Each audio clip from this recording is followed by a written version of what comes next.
Cette deuxième vidéo donc, va vous présenter 3 autres méthodes pour différencier un acide d'une base. On en avait déjà vu 3.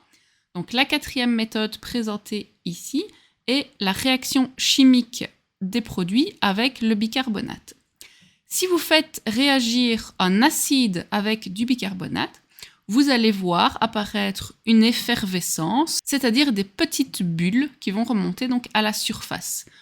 On saura qu'on a bien affaire donc à un produit acide puisque la majorité des acides réagissent de cette façon. On peut également les faire réagir avec des métaux. À nouveau, la plupart des acides réagissent avec les métaux en formant un dégagement gazeux, donc à base de dihydrogène.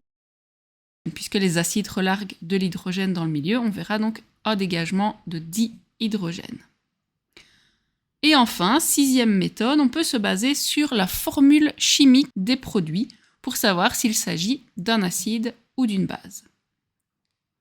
2 grandes théories pour pouvoir différencier les acides et les bases. Première théorie, donc les acides et les bases selon Lewis, ou la méthode d'Arrhenius. On va voir que ici, on définit un acide comme étant un composé dont la formule chimique commence par de l'hydrogène. Donc si on a H au début, suivi d'autres atomes, on a affaire à un acide. Et une base, c'est un composé qui se termine par un groupement hydroxyde. Donc si on a des atomes et à la fin OH, il s'agit alors d'une base. Exemple d'acide, donc HCl, acide chlorhydrique, HF, acide fluorhydrique.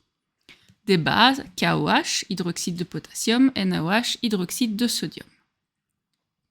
Cas particulier alors de l'eau, l'eau peut se décomposer en H+, et OH-, donc l'hydrogène qui prouve que l'eau est un acide, le groupement hydroxyde qui prouve que l'eau est une base. L'eau est donc un acide et une base en même temps, il s'agit donc d'un ampholyte.